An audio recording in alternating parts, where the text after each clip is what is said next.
आपने अक्सर Hindi film, comics, TV serial और यूट्यूब पर नागलोक के बारे में तो सुना ही होगा। अगर हम वेद पुराण की बात माने तो नागलोक सच्चाई पर आधारित है और वेद पुराण में ये भी माना जाता है कि नागलोक इस धरती के नीचे हैं। इस नागलोक में हजारों लाखों सांप आज भी रहते हैं, लेकिन इस बात में कितनी सच्चाई है ये आज तक साबित नहीं हो पाई है। आज हम आपको इस वीडियो के माध्यम से थाईलैंड में स्थित एक ऐसी जगह के बारे में बताने वाले हैं जिसे सुनकर आपके होश उड़ जाएंगे और आप वाकई में ही सोचने पर मजबूर हो जाएंगे कि क्या ऐसा भी मुमकिन है या फिर नहीं। आपको बता दें कि थाईलैंड में सांप के आकार की काफी बड़ी चट्टान है। वहाँ के लोगों का ये मानना है कि एक वक्त ऐसा भी आएगा जब ये सांप के आकार की चट्टान जीवित हो जाएगी, यानी वो असली सांप का रूप धारण कर लेगी। वहाँ के लोगों का ये मानना है कि ये चट्टान दरअसल चट्टान नहीं है, ये नाग है जो एक श्राप के कारण राजा से पत्थर बन गया है। आपको जानकर हैरानी होगी कि ये चट्टान हाथ से की गई कलाकारी नहीं है, ये नेचुरल है। बहुत सालों से ये चट्टान बिल्कुल इसी आकार में थाईलैंड में मौजूद है। इतने साल गुजर जाने के बाद भी इस चट्टान में आज तक कोई भी परिवर्तन देखने को नहीं मिला है। आंधी, तूफान और बारिश से चट्टान की खूबसूरती पर कोई भी असर नहीं पड़ा।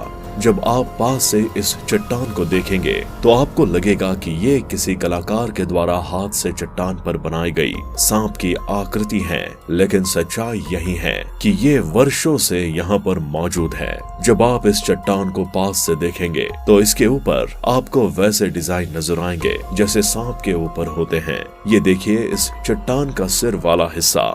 वैसे तो इस चट्टान के पीछे कई राज छिपे हुए बताए जाते हैं, लेकिन सबसे अधिक इस चट्टान के बारे में ये कहा जाता है कि ये शापित राजा ओलू हैं। इन्हें श्राप दिया गया था जिस कारण उनका शरीर चट्टान बन गया था, जिसकी आकृति बिल्कुल सांप जैसी है। इस कहानी के पीछे अब कितनी सच्चाई है, चलिए विस्तार से जान लेते हैं।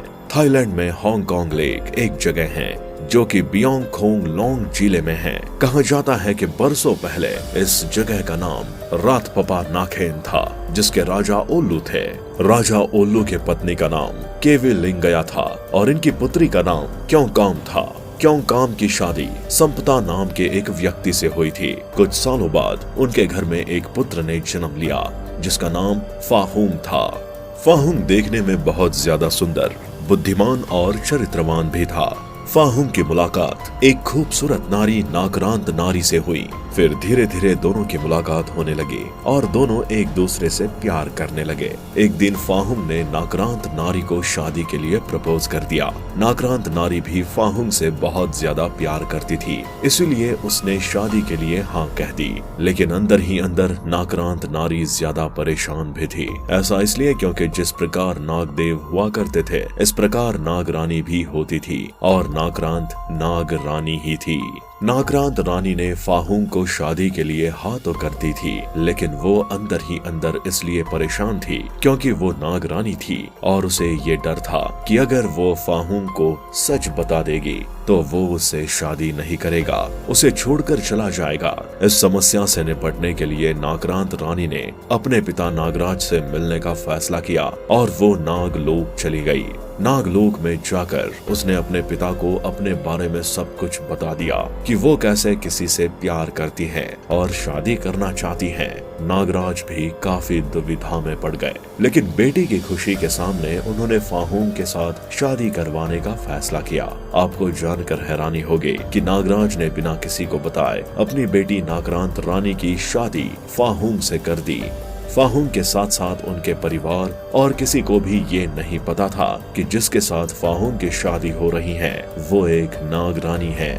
आपको बता दें कि काफी हंसी खुशी और उत्साह के साथ दोनों की शादी करवाई गई और शादी के प्रोग्राम लगभग एक हफ्ते तक चले थे।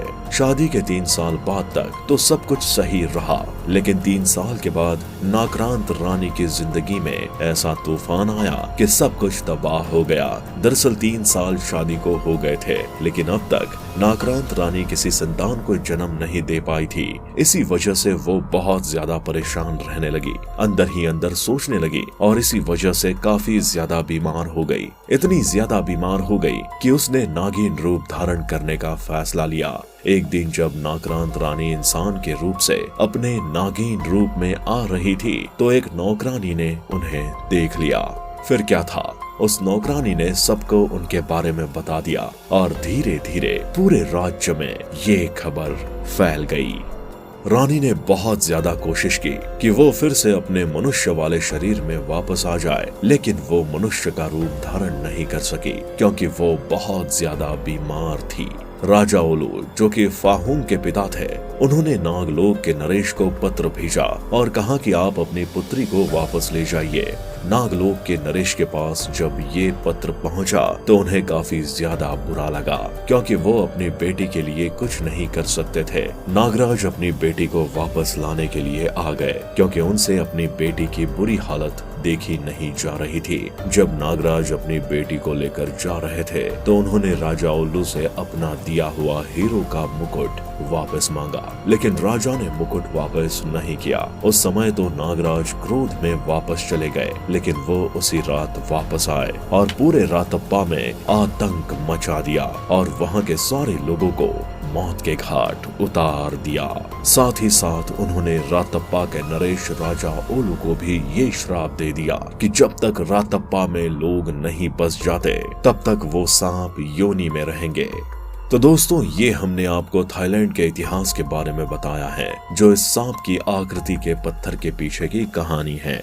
कहा जाता है कि अब रातप्पा पूरी तरह से बस चुका है, इसलिए नागराज ने जो राजा को श्राप दिया था वो अब खत्म हो जाएगा और राजा ओलू, जो कि सांप बनकर चट्टान बन गए थे, वो अब फिर से सांप की आकृति में आ जाएंगे। अब देखना ये होगा कि ऐसा वाकई में ही सच होगा या फिर नहीं। दोस्तों, आज इस वीडियो के माध्यम से हमने आपको थाईलैंड के इतिहास के बारे में महत्वपूर्ण जानकारी दी है। हम उम्मीद करते हैं कि आपको वीडियो काफी अच्छी लगी होगी। हमने आपको विस्तार से पूरी जानकारी दी है। अब आप अपनी राय हमें कमेंट सेक्शन में जरूर देना कि क्या वाकई में ही अब श्राप खत्म होकर चट्टान सांप का रूप धारण कर लेगी। मिलते हैं ऐसे ही इंटरेस्टिंग वीडियो में, तब तक के लिए बाय।